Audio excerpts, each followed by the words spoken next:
Ya, kita ingat betul kemarin pada saat dengar pendapat dengan DPR, Basarnas menyampaikan bagaimana kendala, kemudian hambatan ya dalam proses pencarian. Termasuk juga sempat dibahas soal keterbatasan alat. Tadi Anda sudah jawab dengan cukup lugas bagaimana kemudian sebenarnya kami bertarung bersama dengan cuaca pada saat proses pencarian. Tapi yang kemudian juga cukup menarik, bahkan digoreng begitu ya Pak ya, oleh netizen gitu ya, mengenai anggaran dari Basarnas, salah satu badan yang kemudian kita tahu betul pentingnya di Indonesia, karena kita tahu Indonesia merupakan salah satu negara dengan potensi bahaya yang cukup tinggi di Indonesia. Anggaran, Pak Syafi'i, anggaran yang terbilang cukup kecil, bahkan DPR mendorong anggaran lebih tinggi diperbesar untuk Basarnas. Betulkah demikian? Kesulitan bahkan untuk ibaratnya untuk urusan internal, operasional, gaji karyawan. Anda sampaikan seperti itu. Ada yang bilang curhat katanya Pak Syafi'i. Ya, mungkin saya ingin sampaikan bahwa yang pertama rapat dengar pendapat dengan DPR RI ini kan sebenarnya atas dasar undangan, dan undangan itu sendiri memang kita diminta untuk menyampaikan tentang anggaran kan gitu. Sehingga kita sampaikan. Tapi yang ingin saya sampaikan bahwa kebutuhan terkait dengan misalkan tahun 2026 ini kan sedang berproses. Sehingga apa yang kita sampaikan sebenarnya rencana kebutuhan anggaran kan begitu. Kemudian juga kalau saya lihat bahwa atau saya ingin sampaikan bahwa keberadaan Basarnas ini kan sebenarnya kepanjangan tangan dari pemerintah. Ya. Dan saya selaku Kepala Badan SAR Nasional sebenarnya merasa tidak ada masalah dengan apapun yang akan kita hadapi nanti. Yang saya bilang tadi bahwa Badan SAR Nasional selama ini pada saat melaksanakan operasi memang dibantu oleh berbagai macam potensi yang ada di Indonesia. Namun kalau kita memang bicara masalah internal terkait dengan organisasi atau kita ada di Badan SAR Nasional, tentunya sebenarnya ada hal-hal yang menjadi referensi pada saat kita mengajukan anggaran. Contoh misalkan seperti ini. Saya sampaikan bahwa Badan SAR Nasional ini saat ini sudah tergabung dalam organisasi internasional. Dalam penanganan bencana kita tergabung dalam INSARAG, dan kita mendapatkan sertifikat INASAR yang sertifikat ini berlaku untuk 5 tahun. Standar internasional. Iya, dengan keanggotaan kita di INASAR inilah kita bisa berperan pada saat ada bencana di internasional. Tahun lalu kita ikut terlibat di Turki, kemudian tahun ini kita terlibat di Myanmar.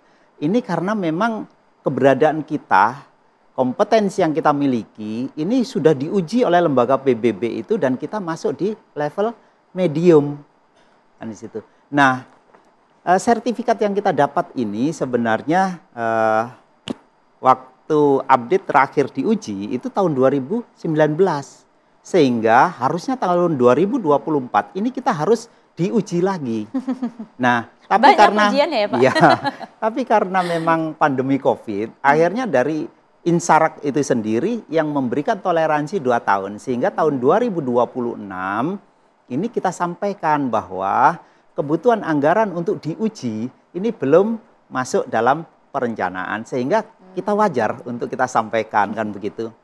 Begitu juga tentang misalkan keberadaan Badan SAR Nasional ini kan juga tidak semata-mata melaksanakan tugas untuk kepentingan internal. Tapi kita juga mendukung kementerian, lembaga yang terkait. Salah satunya adalah tugas Badan SAR Nasional ini menjamin standby SAR dalam transportasi yang tentunya transportasi ini menjadi domain dari Kementerian Perhubungan. Nah, kenapa kita terlibat? Karena kita setiap tahun diaudit oleh International Civil Aviation Organisasi. Dan dari audit ICAO ini mempersyaratkan bahwa kita ada ketentuan-ketentuan itu standar internasional dan kita harus memenuhi itu. Oke. Begitu juga kita tergabung dalam organisasi internasional maritim organisasi.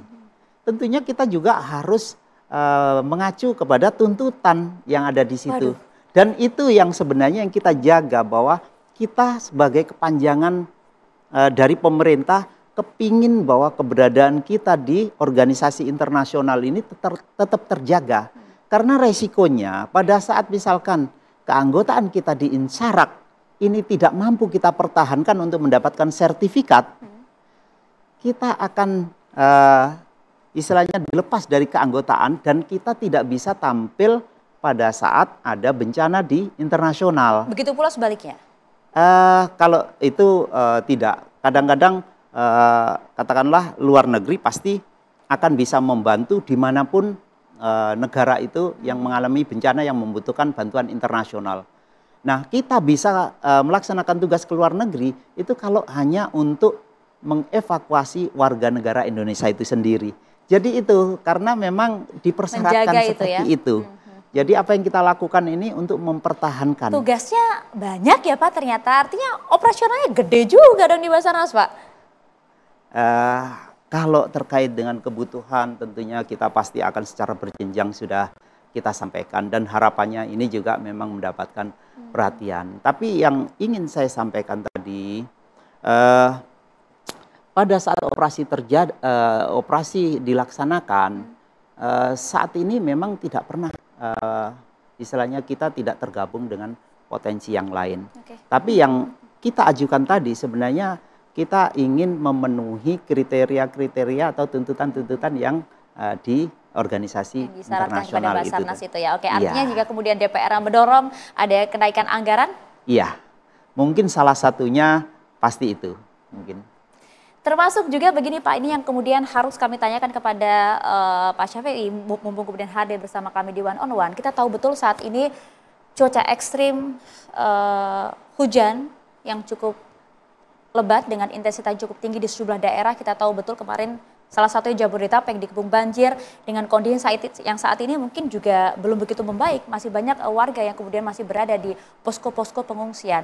Seperti apa persiapan dari Basarnas untuk mengantisipasi cuaca ekstrim yang bahkan BMKG sampaikan kami masih harus tetap waspada hingga saat ini? Iya, terkait dengan informasi yang disampaikan oleh BMKG, kita memiliki hubungan kerjasama yang erat, bahkan broadcast setiap saat yang dilakukan oleh BMKG itu disampaikan kepada kita. Dan kita pasti akan sebar sehingga itu menjadi alert dari kantor SAR di masing-masing wilayah. Terkait dengan bencana salah satunya adalah banjir.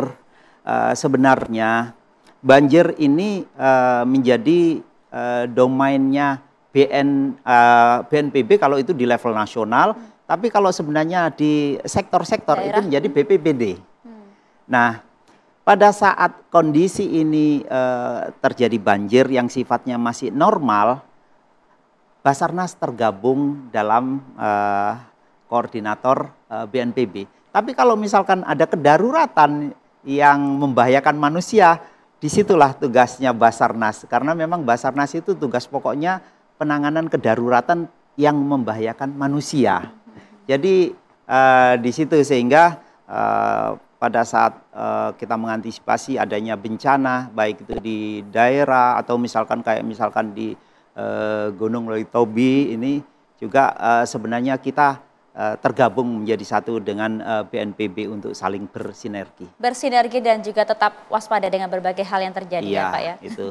Luar biasa. Termasuk juga kami harus mengakomodir juga nih Pak pertanyaan dari netizen yang juga terus mempertanyakan sebenarnya bagaimana, kalau kita boleh jumping sedikit ke topik awal kami begitu ya Pak ya. Bagaimana sebenarnya kesimpulan yang mungkin bisa Bapak simpulkan terkait dengan proses evakuasi dari Juliana Marins? Karena hingga saat ini kita masih belum mengetahui betul bagaimana kemudian kelanjutan dari klaim gitu ya dari pihak Brazil yang kemudian akan memberikan ancaman menggugat hal ini, dan juga kemudian Anda sudah jelaskan dengan berbagai hal yang tadi Anda sudah sampaikan. Singkat saja Pak, artinya kemudian apa yang bisa Anda sampaikan terkait dengan proses evakuasi Juliana Marins ini dengan berbagai polemik yang ada saat ini? Terakhir. Saya ingin sampaikan bahwa dasar kita melaksanakan tugas adalah amanah undang-undang yang diturunkan menjadi PP, dan kita juga mengeluarkan peraturan-peraturan yang dikeluarkan oleh badan, dan itu. Bahwa tugas pokok Basarnas ini diawali dari kita menerima informasi kedaruratan, kemudian dibentuk atau dibukalah operasi SMC, kemudian kita berakhir pada saat korban ini kita serah terimakan. Jadi saya sampaikan bahwa terkait dengan saudara Yuliana, warga negara Brasil yang kita evakuasi dalam kondisi meninggal dunia, akhir dari operasi pada saat korban kita serahkan ke rumah sakit Bayangkara yang ada di Mataram. Sehingga proses berikutnya sebenarnya sudah bukan lagi kewenangan dari Badan SAR Nasional. Mungkin itu yang bisa saya sampaikan. Tugas sudah selesai dan sudah sesuai prosedur. Dan itu menjadi bahan evaluasi untuk operasi-operasi ke depan. Baik, terima kasih banyak Marsikal Madia TNI Muhammad Syafi'i, Kepala Badan SAR Nasional, sudah bergabung bersama kami di One on One, menjawab belak-belakan berbagai hal yang menjadi sorotan saat ini. Terima kasih banyak. Kami akan hadir untuk Anda minggu depan pemirsa. Terima kasih atas kebersamaan Anda hari ini. Saya Maria Sekar pamit, terima kasih. Sampai jumpa.